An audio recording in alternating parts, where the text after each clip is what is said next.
The sound of a boot connecting with my ribs was something I never thought I would remember so clearly.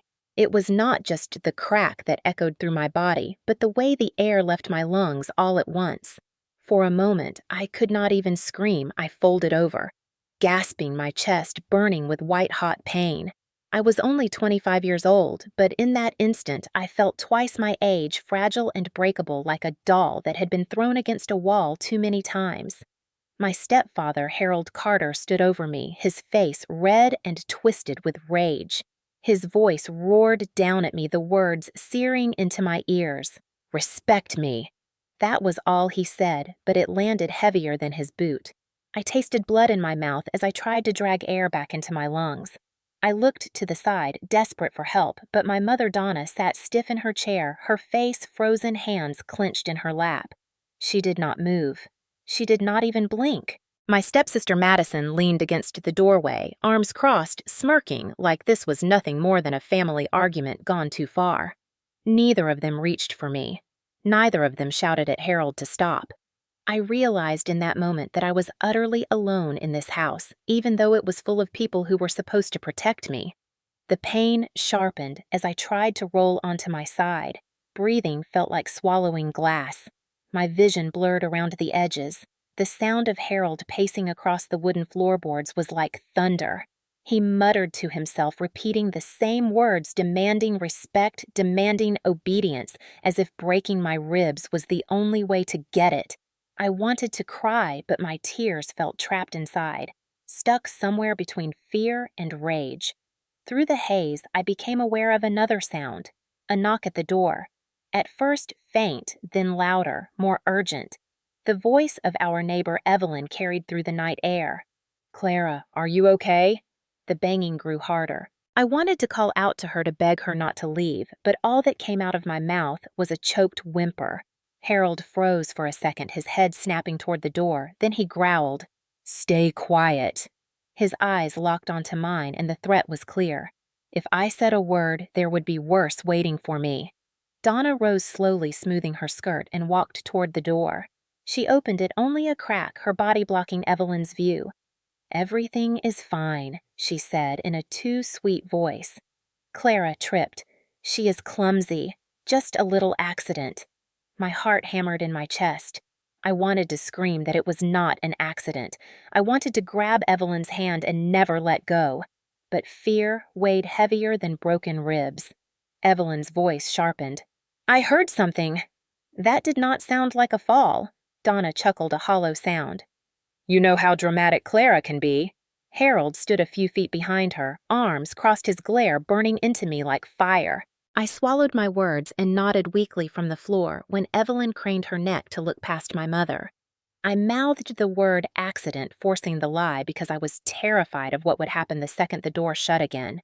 Evelyn lingered for a moment, suspicion etched on her face. Then she said she was calling 911 just to be safe. My mother's smile faltered, but she did not stop her. Within minutes, the wail of sirens filled the night.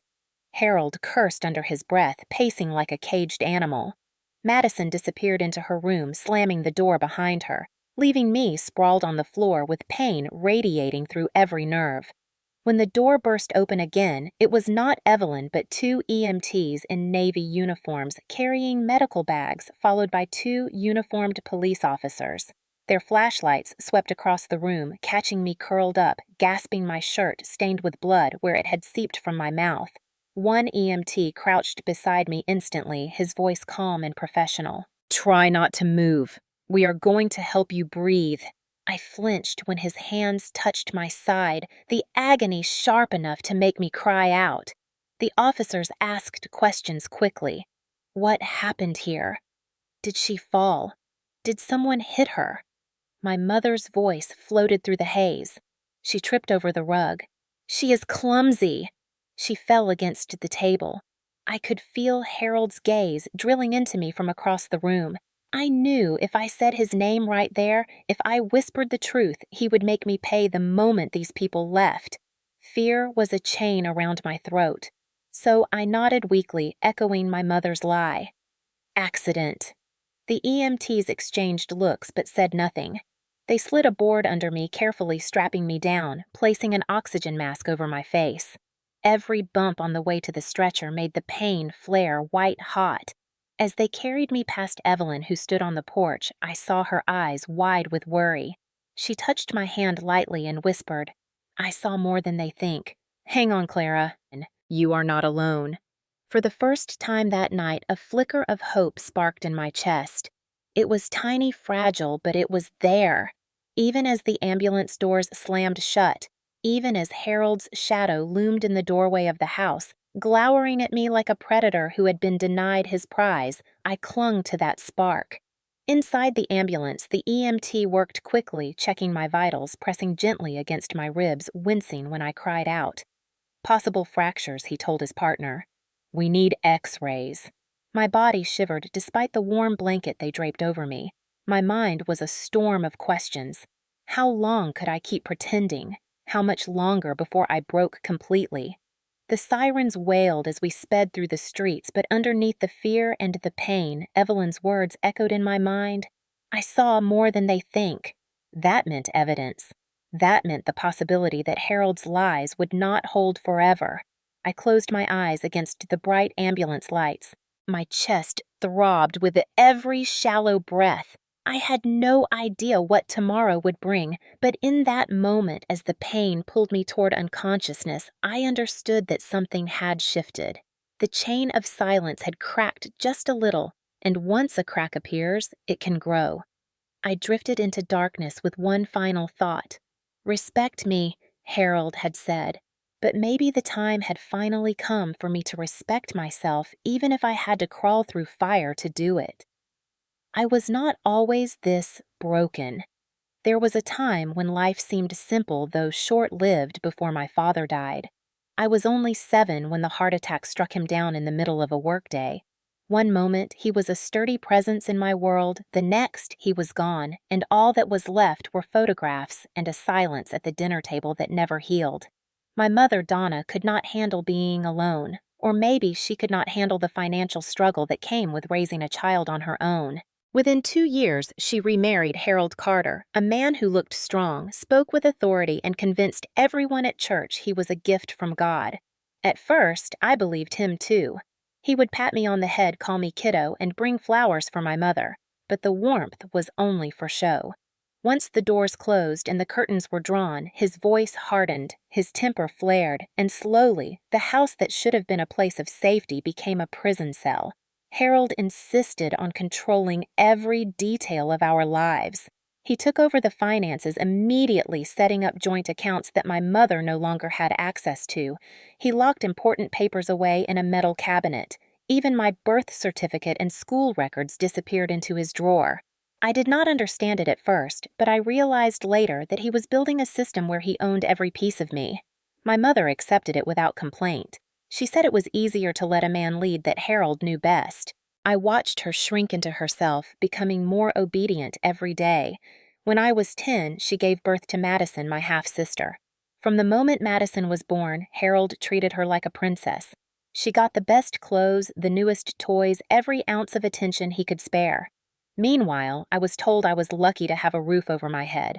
At family dinners, if Madison dropped her fork, Harold would rush to get her another. If I asked for seconds, he would sneer and tell me I was ungrateful. He started using the phrase extra mouth, spitting it at me like poison. I learned early on that in this house my worth was measured in silence and obedience. The abuse began quietly, with sharp words and cold shoulders, but by the time I turned 13, Harold was already shaping me into his target. He criticized my posture, my grades, the way I laughed. If I looked him in the eye too long, he called me disrespectful. If I looked away, he called me weak.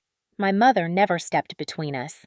Instead, she whispered that I should try harder not to provoke him. Harold's control extended to my education. When I was offered a scholarship to a summer art program, he said no. He told my mother it was a waste of money and told me to focus on chores at home. Later, when I earned a small academic award that came with a cash stipend, he took the check from me and deposited it into the family account. That money paid for Madison's dance lessons. My dreams shrank each year under his boot. Gaslighting became the soundtrack of my life. Every time I expressed hurt, my mother said I was too sensitive. Every time I pointed out something unfair, Harold told me life was unfair and I should toughen up. They built a reality around me where I was always at fault. If Harold yelled, it was because I provoked him. If Madison mocked me, it was because I was easy to mock. Over time, I stopped believing my own feelings. I convinced myself I was the problem, that if I just tried harder, they might love me. By the time I was 17, Harold's mask in public was flawless. At church, he donated money, shook hands with the pastor, and carried Madison on his shoulders like the world's proudest father. Neighbors thought we were a picture-perfect family. I could not tell them that at home he made me scrub floors until my knees bled, that he slapped me for leaving crumbs on the counter, that he called me worthless. So often, the words started to echo in my head at night. Even teachers began to look away. Once, a teacher noticed a bruise on my arm and asked quietly if everything was all right. I smiled and said I was clumsy, repeating the same excuse my mother had taught me. When I told her about the question, she panicked, hissing that if I breathed a word about Harold, the authorities would take me away and she would never forgive me. Fear stitched my mouth shut tighter than any threat Harold could make. I grew into adulthood under that shadow. At 18, I dreamed of college, but Harold insisted I stay home to save money. He promised I could take classes at community college, but every semester he found a reason to delay. The car needed repairs. Madison's school tuition was due. Bills piled up. The dream slipped further and further away until I barely mentioned it. By 20, I was working part-time at a diner just to have a little cash of my own, but Harold demanded most of my paycheck for the family. I started hiding small amounts, $10 here, $20 there, in a secret account under my mother's maiden name.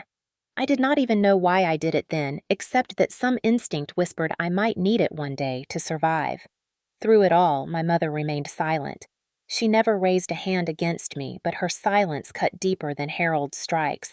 She chose him again and again over me. Sometimes I caught her eyes flickering with guilt, but the guilt never became action. She was too dependent on him, too afraid to be alone. So she left me to absorb his rage. Madison grew into a mirror image of her father. By her teens, she mocked me openly, repeating his insults, recording videos of my humiliation on her phone. When I begged her to stop, she laughed and told me no one would ever believe me over her. And I believed her. By 25, I was still trapped in that house, still bending under Harold's rules, still swallowing every insult. I told myself that leaving was impossible. He had the papers, the money, the authority. I told myself that one day things might change, that maybe if I stayed quiet enough, obedient enough, he would finally see me as family. It was a lie that kept me chained. Deep down, I knew the truth. I was not a daughter in that house. I was a punching bag dressed up as family. And every day that passed, I disappeared a little more into the role they carved for me. The bruises never lasted as long as the words, but they left a deeper scar. By the time I turned 21, Harold had perfected the rhythm of his violence. He rarely struck me in places that could be seen easily, but the pressure of his hand around my arm or the back of his palm across my ribs was a constant reminder that I lived under his rules. He made sure the curtains were drawn and the television loud when he lost his temper. To the outside world, he was a man of service, the church volunteer who handed out boxes of food, the smiling neighbor who waved when he mowed the lawn. People nodded to him in the grocery store with respect. Inside our house, he was a tyrant. Donna repeated the same phrases whenever I tried to resist. If you call the police, they will split this family apart. If you tell anyone, they will take me away and you will be responsible. Her voice shook as she said it, but she meant every word. The guilt dug into me like claws. I told myself if I kept silent, I was protecting my mother, that enduring Harold's rage was better than destroying what little family I had. Madison, meanwhile, learned to enjoy my pain. She was 2 years older by then, spoiled and confident, and she wielded her phone like a weapon. Once she filmed me scrubbing the bathroom floor after Harold forced me to redo it 3 times. My hands were raw and bleeding from the chemicals. She posted the video online with a mocking caption about lazy sisters and laughed when it got likes from her friends. Another time she tripped me intentionally while I was carrying plates. The crash drew Harold into the kitchen and he backhanded me without asking what happened. Madison caught my eye and smiled as I lay on the floor with blood on my lip. I realized then she did not just copy Harold. She enjoyed the power he gave her over me. I tried to carve out small spaces of my own. I bought a cheap notebook and filled it with scribbles, thoughts I dared not speak out loud. I kept it hidden under the loose floorboard in my room. Writing was the only way I could remind myself that I still existed beyond the role of servant. I saved coins and small bills from the diner, folding them into old envelopes and slipping them into a hollow I made inside an old teddy bear. It was pathetic in size, barely enough to buy a bus ticket, but it was something. It gave me a sense that maybe one day I could leave. Yet each time I imagined walking away, I thought of Harold's locked cabinet with my papers inside and the certainty that he would find me. He knew every corner of my life. My mother's voice echoed in my head, warning that no one would believe me. So I stayed. The tension escalated slowly. Harold began setting tests for me as if I were a soldier under his command.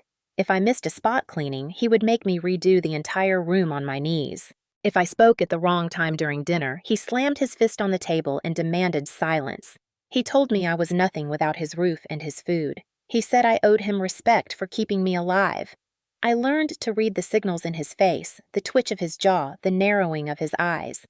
They meant danger was coming. I lived in constant anticipation of the storm. The worst part was the loneliness. I could not confide in friends. Harold controlled when I left the house and with whom. If I stayed late at work, he accused me of plotting against him. If a coworker spoke kindly to me, he sneered that no one would ever want a broken girl like me. Isolation was his weapon, and it worked. My world shrank to the walls of our house, the diner, and the shadows of fear. I remember one Sunday when Harold gave a speech at church about family values. People clapped, some even wiped tears from their eyes. I stood in the back with my mother and sister silent, while he praised respect and love. The hypocrisy made me sick, but I bit my tongue until it bled. Afterward, people congratulated him. "What a wonderful father you are," they said. He shook hands and smiled. That evening when we got home, he accused me of looking at him with disrespect during his speech. He shoved me against the wall and hissed that I had embarrassed him. My mother stood by the sink and whispered for me to apologize. I did, even though the words tasted like poison because I knew the alternative was worse. By then, I had stopped dreaming of escape. I only dreamed of survival. Every day felt like another test I might fail. I held on to the secret money, the journal under the floorboard, like fragile lifelines. But I doubted they would ever be enough. Each blow and each insult chipped away at my belief that I deserved more. Yet deep inside, a small ember remained. It whispered that this was not all there was, that maybe someday I could find a way out. But Harold's shadow was long and dark, and for the moment, it covered everything. It began with money, as it so often did in our house. Money that was supposed to be mine. A scholarship check with my name written across it, the one thing I had earned entirely on my own. I came home from the diner with the envelope tucked safely in my bag, my heart pounding with a fragile hope that maybe this time Harold would let me keep it. Maybe he would see that I deserved to invest in myself. But when he demanded to see it and I hesitated for half a second, the storm began. His face darkened. His voice dropped low like thunder rolling across a plain, and he said that Madison needed the funds more that a good sister would sacrifice without question. I told him no. The word left my lips before I could swallow it back, a single syllable that shattered the silence of my obedience. Madison gasped as if I had cursed. Donna pressed a hand to her chest and whispered my name like a warning. Harold's eyes went flat cold, then the explosion came. His fist struck the table, rattling the dishes, and he advanced on me with heavy steps. I backed away until my shoulders hit the wall. He shouted that I was ungrateful, that everything I had came from him, that without him I would be nothing. My chest tightened with fear, but for the first time I did not bow my head. I clutched the envelope to my chest and whispered again, "It is mine." That was all it took. His hand shot out and ripped the paper from me, tearing it in half as if my achievement meant nothing. He flung the pieces on the ground, and the rage in his eyes told me that destroying the check was not enough. He wanted to destroy me, too. The first blow knocked the breath out of me, his fist slamming against my shoulder. The second sent me sprawling across the floor. I tried to crawl, but he kicked me hard in the side, and a white flash of agony blinded me. I heard a sickening crack inside my chest, a sound that told me something had broken. My lungs seized, every breath shallow and desperate. "Respect me!" he roared as his boot connected again. "Respect me!" The words echoed louder than the blows. I tasted blood, metallic and bitter, running down my throat. My vision swam and darkened at the edges. Donna stood frozen, her hand covering her mouth, eyes wide with fear, but no movement. No shield. Madison watched with a smirk, phone clutched in her hand, though I could not tell if she was recording or just savoring the show. The world tilted and I collapsed on my side, clutching my ribs.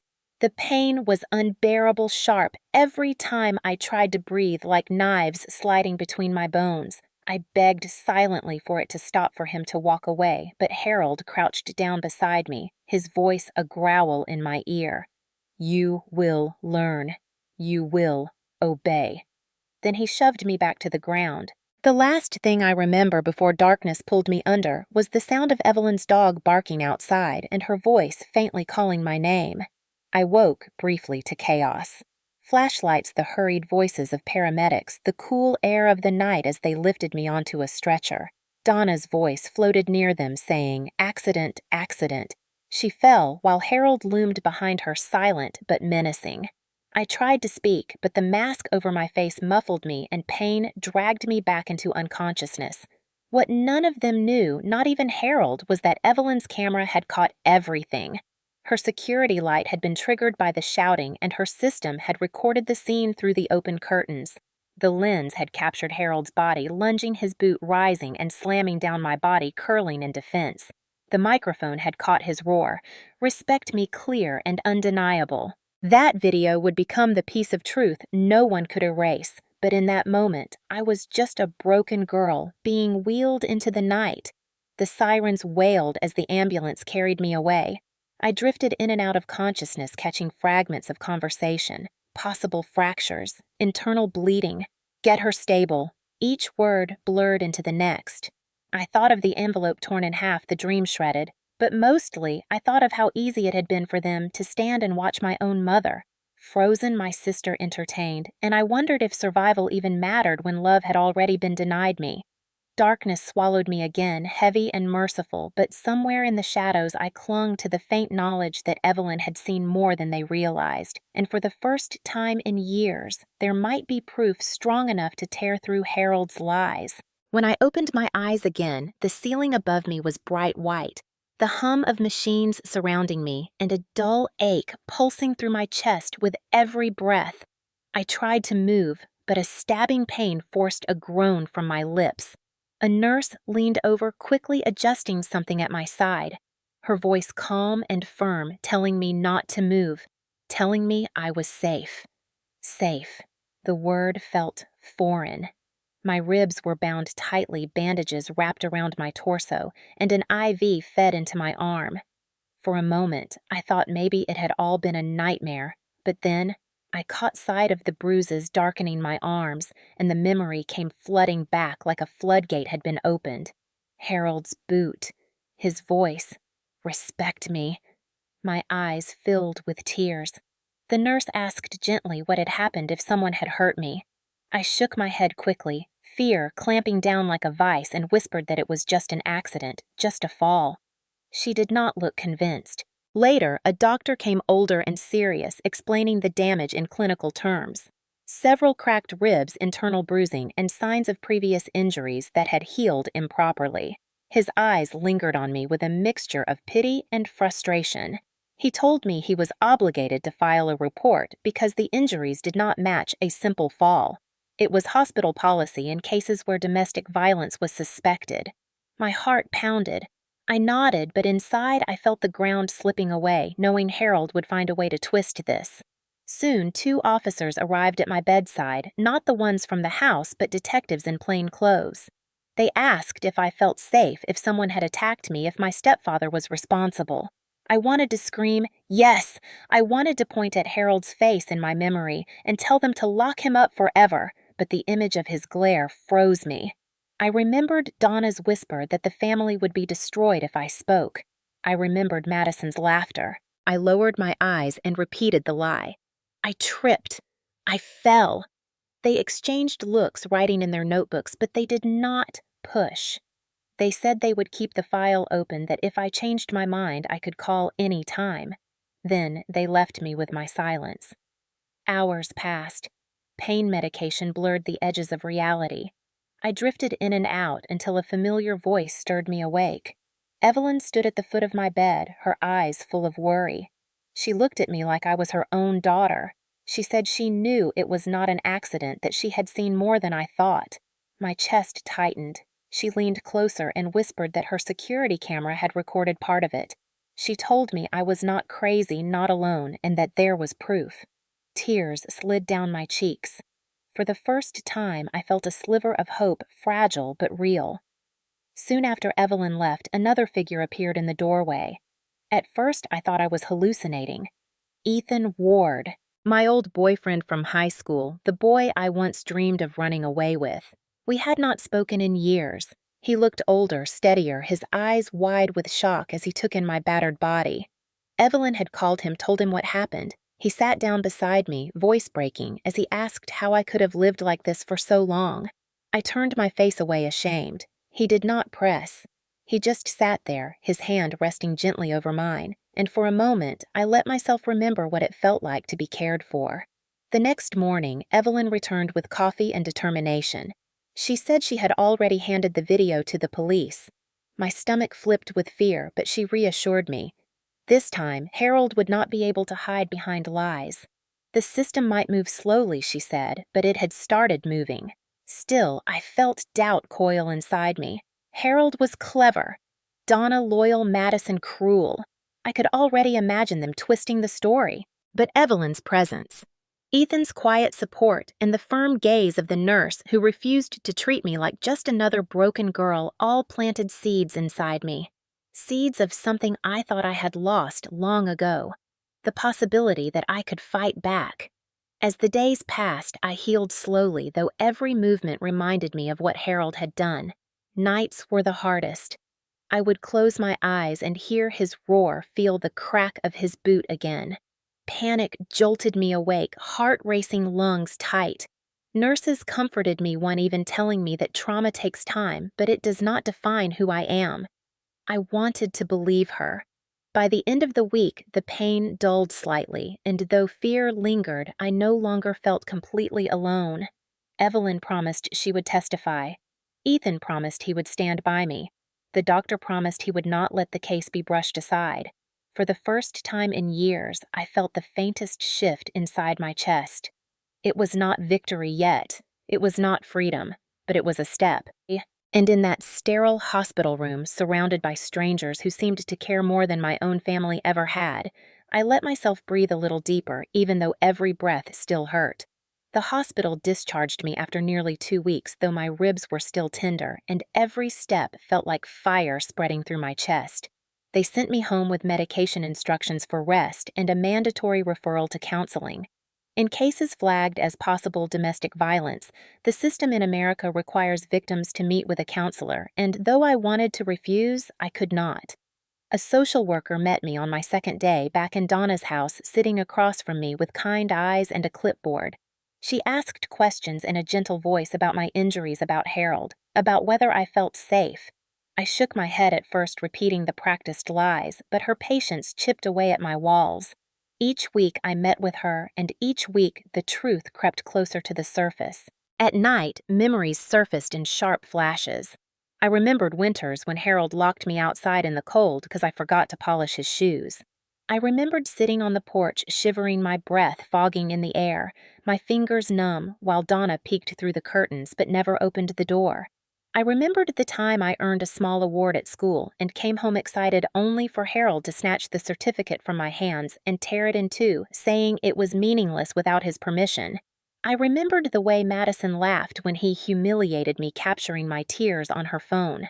The counselor told me these patterns were abuse, that I was not imagining them, that my feelings were valid. It felt like sunlight cracking through a locked window. Still, I was afraid to step fully into the light. Evelyn was relentless. She brought food she called the police regularly to ask about progress. She kept telling me that her camera footage was safe and secure. She showed me a copy once, and my stomach clenched as I watched Harold's boot connect with my ribs, my body folding, his voice thundering. "Respect me." It was horrifying to see myself like that, but it was also undeniable proof. The detectives contacted me again, this time armed with Evelyn's video. They asked me to walk them through the night. My voice trembled as I admitted what happened. For the first time, I said the words aloud. "He kicked me. He broke my ribs. He has done it before," their pens scratched across notepads, their eyes serious but steady. They promised me the case would not vanish. Still, I knew it would take time. Harold had a lawyer. Donna stood by his side. Madison filled social media with claims that I was unstable, dramatic, seeking attention. She posted old photos of me smiling at family gatherings, writing captions about how I was faking everything now. People in our small community whispered, some believing her, others unsure. The shame pressed heavy on my shoulders. Yet I kept going to counseling, I kept writing in my hidden journal, and I kept talking to Evelyn and Ethan. Ethan visited often, bringing groceries or just sitting quietly while I rested. He never asked for more than I could give. He told me stories of his own struggles, how he had left town for years to find work, how he had learned that silence only feeds cruelty. His words stirred something inside me. The investigation stretched over months. Detectives interviewed teachers who recalled my sudden drops in grades, neighbors who admitted hearing shouting, even co-workers at the diner who had noticed bruises.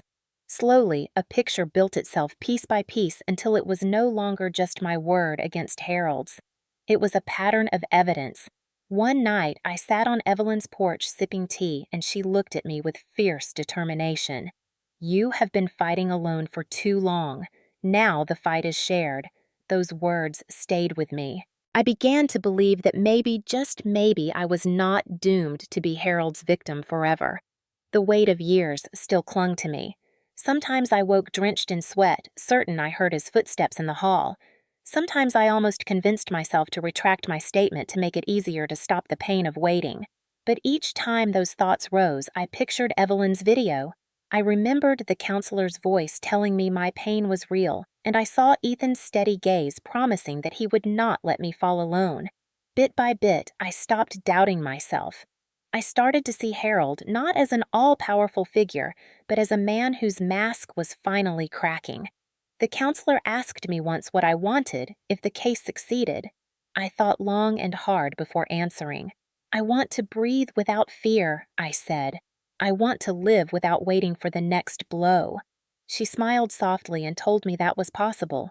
For the first time, I let myself imagine a life beyond Harold's shadow. The investigation was still ongoing, hearings still ahead, but inside me something fundamental had shifted. I was no longer just surviving. I was preparing to reclaim my life. The day my mother and Madison came to the hospital unannounced was the day I realized blood ties meant nothing when loyalty had already been sold. I was sitting upright in the bed, still sore but stronger when the door opened, and there they were, carrying the same expressions I had memorized all my life, a mix of disapproval and entitlement. Donna walked in first, clutching her purse like a shield, her lips pressed tight. Madison followed, arms folded, eyes glittering with scorn. For a moment, none of us spoke. The tension pressed down heavier than the bandages around my ribs. Finally, Donna said I had to stop. "Stop talking to the police. Stop listening to Evelyn. Stop letting strangers interfere with family matters." Her voice trembled, but her words were sharp. "You will ruin everything, Clara. You will destroy this family." Madison smirked and added that no one believed me anyway, that everyone knew I was dramatic. She leaned against the wall like a judge passing sentence. "You think anyone cares about your little story? You are nothing." I felt the old instinct rise, the urge to lower my head, to nod and apologize, but something inside me shifted. The counseling sessions, the nights spent with Evelyn's encouragement, the steady presence of Ethan, they had built a small flame in me. I looked at them both, and for the first time I did not shrink. My voice came out steadier than I expected. "He is not my father, and you," I turned to Donna, "you never protected me." Her face paled. She whispered my name again as if saying it could erase the truth, but I pressed on. You stood by while he broke me. You let him strip away everything I had. Madison rolled her eyes and muttered that I was pathetic. I told her she had been his accomplice, enjoying my pain because it kept her safe from his wrath. The silence that followed was thick. Donna clutched her purse tighter, unable to meet my eyes. Madison shifted uncomfortably, though she tried to mask it with a sneer. For once, I did not feel small. For once, I was the one holding the mirror up to them. Donna tried again, softer this time, begging me to think of the family, to withdraw my statements, to tell the court it had all been a mistake. I shook my head slowly. Family is supposed to protect, not destroy. If protecting him means betraying myself, then I choose me. My ribs ached with each word, but I felt lighter than I had in years. Madison snapped that I would regret this, that Harold would crush me when the system failed me. But even her threats felt hollow. I had seen the video. I had spoken to the detectives. The tide had shifted. They left eventually. Donna's shoulders slumped, Madison's glare burning holes in me as she walked out. The door closed and the room was quiet again. I exhaled slowly, every breath still painful but filled with a strange new strength. Later, Evelyn visited and I told her what happened. She nodded with approval, her hand resting warmly on mine. About time you told them the truth, she said. That night, I lay awake replaying the confrontation. For years, I had feared them, their judgment, their silence, their cruelty. But now I saw them clearly. They were not gods. They were not even strong. They were weak people clinging to a broken system of control, and I was no longer willing to play my part. The confrontation marked a turning point. From that moment on, I stopped thinking of myself as their victim. I began to think of myself as a witness to their crimes, and I vowed silently that I would never again let their voices drown out my own. The months that followed felt like living in a strange limbo, caught between the old life I had endured and the new life that was struggling to form. The investigation moved slowly, as I had been warned it would, because in America, the legal system requires layer after layer of hearings paperwork and witness statements before anything makes it to trial. Detectives called me in repeatedly, asking me to recount the night of the attack, asking about past incidents, asking for details I had tried to bury. Each retelling tore open wounds I wished would heal, but I forced myself to speak because silence had already cost me too much. My counselor continued to meet with me, coaxing out more memories. Sometimes I hated her for pressing, but in those sessions I began to see the pattern clearly, the years of gaslighting, the financial control, the calculated isolation. She called it coercive control, a term I had never heard, but one that described my life perfectly. Meanwhile, Harold hired an attorney with a polished smile who began spinning a narrative in the community. He claimed I was unstable, that Evelyn's footage was misleading, that Madison and Donna could testify to my supposed clumsiness. Donna indeed agreed to testify for him, repeating the same story she had told for years. She insisted to the detectives that I had always been dramatic, prone to accidents. Madison used social media like a weapon, posting pictures of me from holidays, where I smiled stiffly, claiming they proved I was not abused. Comments rolled in, some people defending me, others siding with her. The whispers in town grew louder.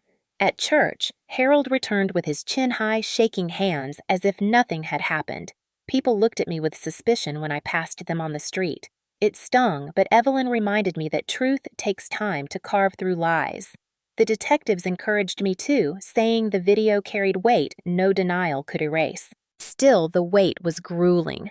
I attended preliminary hearings, sitting across the room from Harold, his stare heavy, his presence suffocating. He did not need to speak. His glare alone carried the same threat it always had. I clenched my fists under the table, forcing myself not to shrink. Ethan came with me every time, sitting close, his steady hand a lifeline. Each night after a hearing, I would collapse in exhaustion, but a strange new determination kept me moving. I began to imagine a future beyond this case. I thought of college courses, of working without fear of my paycheck being stolen, of breathing freely. That vision carried me through. In the background, Evelyn gave interviews to local journalists, careful but firm. She explained why she had given the video to police, how long she had suspected something was wrong. Soon the video itself leaked to the media, and though painful to watch, it shifted the tide. People who had doubted me began to see the truth with their own eyes. "Respect me!" Harold's voice bellowed from every screen, paired with the sight of my body folding under his boot. Outrage spread. What had once been whispers in town turned into condemnation. Madison tried to fight it online, but her words rang hollow. Donna retreated into silence, her credibility shredded. Harold's attorney tried to suppress the video in court, arguing privacy violations, but the judge allowed it, calling it essential evidence. Through it all, I felt the slow burn of vindication, the first real cracks forming in the fortress Harold had built around himself. The months dragged on, but each step forward felt like reclaiming another piece of myself. I was still afraid, still haunted at night, but I was no longer trapped in silence. The system was finally listening. And though justice had not yet been served, the path toward it was open, and I was walking it one painful, determined step at a time. The courthouse smelled of polished wood and old paper, the kind of place where truth and lies are forced to battle in the open. On the morning of the trial, I stood outside the heavy double doors, my chest tight, my ribs still aching faintly, though months had passed. Ethan stood beside me, his hand warm on my back, while Evelyn adjusted her glasses and nodded firmly as if to remind me I was not walking in alone. When the doors opened, we stepped into a room already buzzing with whispers. On one side sat Harold, dressed in a pressed suit that could not disguise the tension in his jaw. Donna was at his side, eyes hollow, her hands twisting in her lap. Madison sat a row behind them, her phone in hand, until the bailiff ordered it away. They looked smaller than I remembered, not because they had changed, but because I finally saw them stripped of the power I once gave them. The judge entered stern and unsmiling, and the trial began. The prosecutor laid out the case, clearly describing years of abuse, the financial control, the gaslighting, and finally the brutal night when Harold's rage broke my ribs. Evelyn's video was introduced. The lights dimmed slightly as the screen flickered to life. My heart pounded so loud I thought it might drown out the audio. Then it came the grainy image of Harold looming his boot, rising the impact on my body. The courtroom went silent except for the awful sound of his voice, "Respect me," echoing through the speakers. I closed my eyes for a moment, ashamed to see myself collapse, but when I opened them, I saw the faces of the jury, pale and horrified. No one could claim it was an accident now. The defense tried to twist the story. Harold's lawyer argued that the video was taken out of context, that my history of clumsiness explained the injuries, that Evelyn was biased, but each attempt rang false. The prosecutor brought forward medical records showing years of hidden injuries, the counselor who testified about the patterns of coercive control, the neighbors who admitted hearing, shouting the teachers who remembered bruises and sudden declines in my performance. Piece by piece, the picture built itself not of an accident, but of a deliberate pattern of cruelty. When my turn came to testify, I walked to the stand on trembling legs. I raised my hand, swore to tell the truth, and sat down.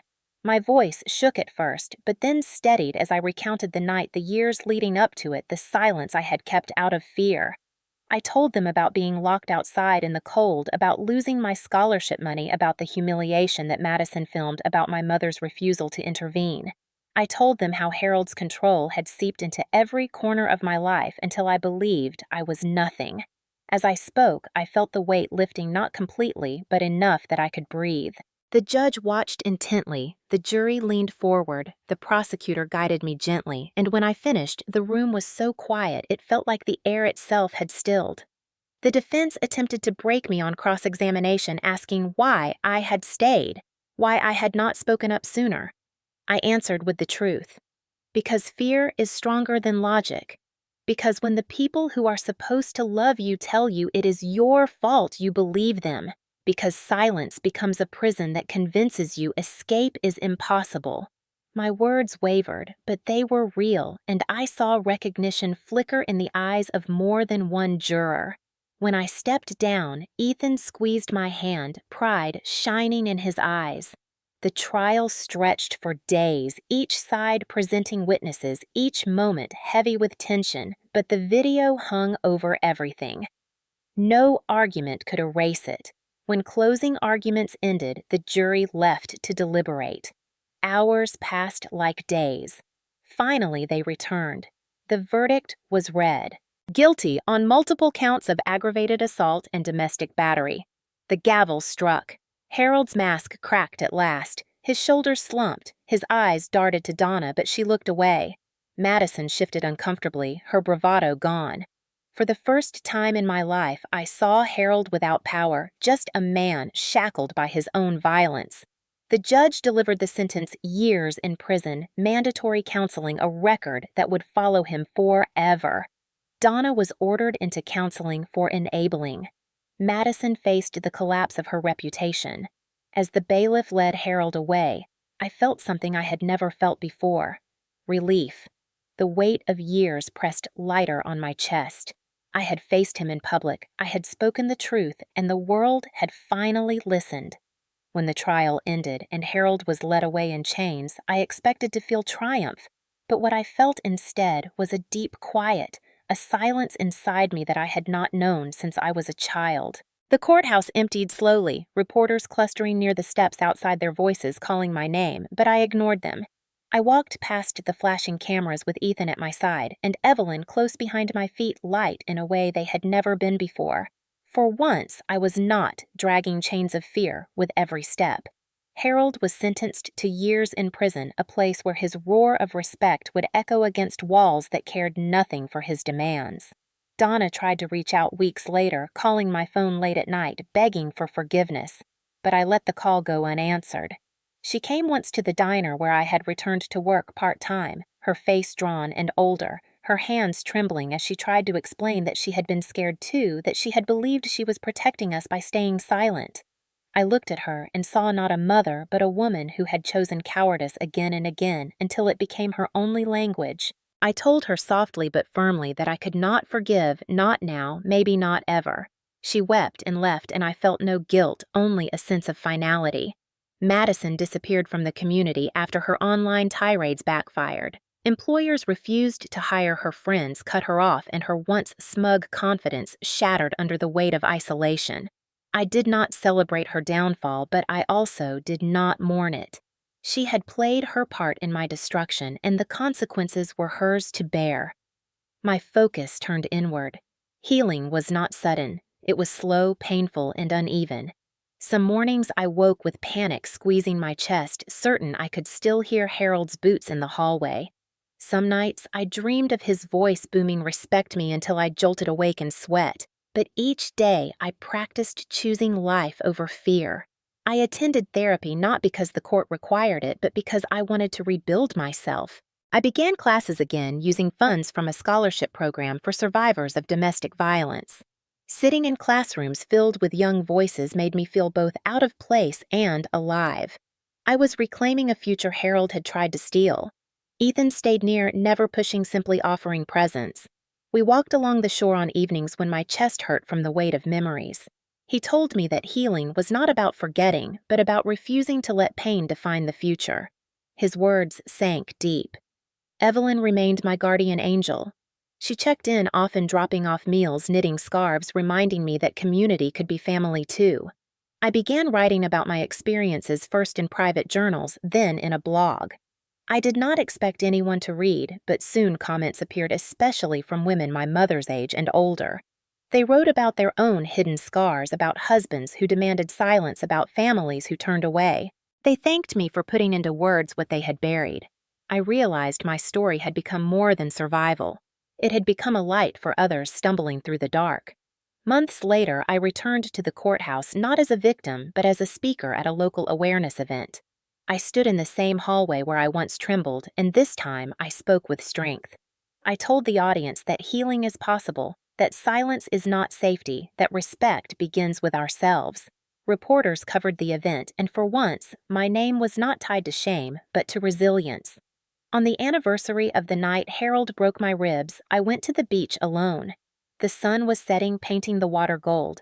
I stood barefoot in the sand, breathing deeply, the ache in my chest, now only a reminder rather than a cage. I thought of the words he had shouted, "Respect me," and I whispered into the waves, "I respect myself now." The tide carried my words out to sea, and I felt free.